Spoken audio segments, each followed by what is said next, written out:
สวัสดีครับคุณผู้ชมทุกท่านครับกลับมาพบกับแอดมินอีกแล้วนะครับและวันนี้นะครับแอดมินนะครับ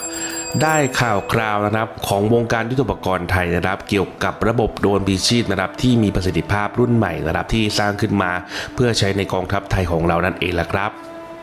โดยอิหร่านนะครับมีโดรนแบบชาเฮด136นะครับประเทศไทยของเรานั้นก็มีเหมือนกันนะครับโดยนี่เลยนะครับคือรุ่นแบบ K18M นะครับระบบโดรนพิชิตของไทยนะครับที่บินได้ไกลถึง600กิโลเมตรเพื่อไปโจมตีเป้าหมายนะครับได้อย่างครอบคลุมแล้วนั่นเองแหละครับ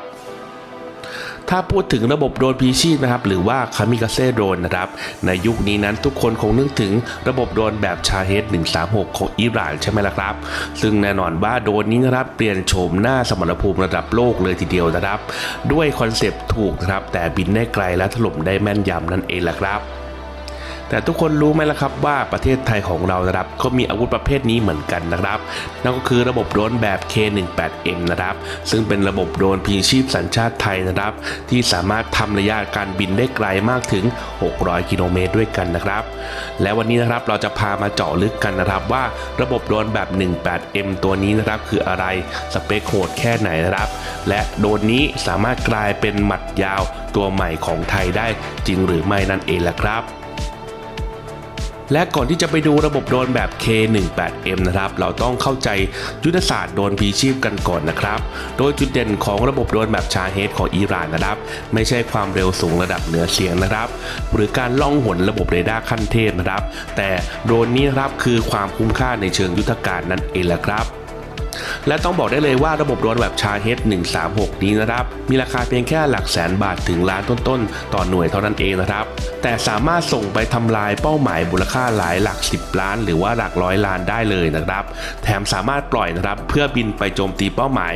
เป็นฝูงบินที่เน้นปริมาณมากนะครับทำให้ระบบป้องกันพยากาศนั้นสับสนนะครับซึ่งนี่คือแนวการรบที่ใช้ของราคาประหยัดนะครับไปแลกกับอาวุธแพงๆของฝ่ายตรงข้ามนั่นเองแหละครับและเรานะครับตัดภาพมาที่ประเทศไทยนะครับระบบแบบ K18M นะครับก็คือผลงานการพัฒนาระบบโดรนพลีชีพนะครับที่เรานั้นได้ออกแบบมาเพื่อตอบโจทย์ยุทธศาสตร์การป้องกันประเทศของไทยโดยเฉพาะนะครับลองมาดูสเปคกับเจ้า K18M กันนะครับระบบโดรนดังกล่าวนี้นะครับเป็นระบบโดรนที่มีระยะในการปฏิบัติการไกลที่สูงถึง600กิโลเมตรนะครับสามารถบินได้ไกลพอสมควรนะครับซึ่งมีภารกิจในการใช้งานก็คือสามารถบินเกาะเส้นทางด้วยระบบนำทางแบบ GPS INS นะครับสามารถพุ่งเข้าชนนะครับแล้วก็ระเบิดตัวเองทำลายเป้าหมายทันทีนะครับเมื่อถึงพิกัดได้ด้วยนะครับอย่างไรก็ตามนะครับเป้าหมายหลักในการโจมตีนั้นคือระบบโดรนแบบ K18M นี้นะครับเหมาะสำหรับการโจมตีเป้าหมายภาคพื้นดินที่เป็นวัตถุที่หยุดนิ่งนะครับเช่นคลังกระสุนนะครับศูนย์ประชาการสถานีเรดาร์นะครับหรือว่าฐานทัพหรือว่าค่ายทหารนั่นเองแหละครับ K18M นี้นะครับมีความคุ้มค่าในการผลิตสูงนะครับซึ่งเน้นใช้วัสดุแล้วก็ชิ้นส่วนที่สามารถพึ่งพาการผลิตหรือว่าประกอบภายในประเทศไทยได้นะครับเพื่อลดการนำเข้ายุทธภัณฑ์ราคาแพงจากต่างประเทศนั่นเองแหละครับและต้องยอมรับได้เลยว่าถ้าเปรียบเทียบกันนะครับระหว่างชาเฮด136นะครับอาจจะมีระยะในการบินที่ไกลมากถึง 2,500 กิโลเมตรกันเลยทีเดียวนะครับเพราะว่ายุทธศาสตร์ของอิหร่านนะครับต้องข้ามภูมิภาคของพวกเขาดังนั้นการที่จะผลิตนะครับให้มีระยะในการบินไกลๆเนี่ยมันก็มีความสำคัญมากสำหรับประเทศเขาด้วยนะครับแต่มองมาที่ประเทศไทยนะครับประเทศไทยนั้นมีระยะเพียงแค่600กิโลเมตรนะครับก็เพียงพอแล้วในการป้องกันประเทศนะครับซึ่ง K18M นี้นะครับก็ถือว่าพอดีแล้วก็ตรงเป้าหมายอย่างยิ่งนะครับในการโจมตีแล้วก็รักษาอธิปไตยของไทยนั่นเองแหละครับ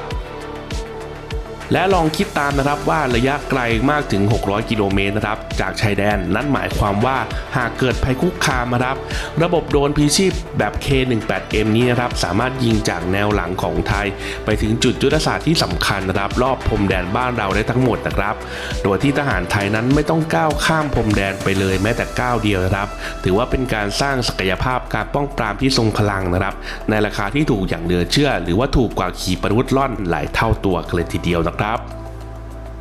และต้องบอกได้เลยว่าการพัฒนาระบบ K18M นี้ครับแสดงให้เห็นว่าอุตสาหกรรมการป้องกันประเทศของไทยนะครับเริ่มปรับตัวทันโลกนะครับและเริ่มสร้างอาวุธเชิงยุทธศาสตร์ด้วยตนเองได้แล้วนั่นเองแหละครับและเพื่อนๆล่ะครับมีความคิดเห็นอย่างไรนะครับกับเจ้าตัวโดรนพลีชีพแบบ K18M ตัวนี้นะครับคิดว่ากองทัพไทยนั้นควรดันโครงการนี้เข้าประจำการจำนวนมากนะครับเหมือนที่ต่างชาติทำไหมนะครับ คอมเมนต์มาแลกเปลี่ยนมุมมองกันใต้คลิปนี้ได้เลยนะครับ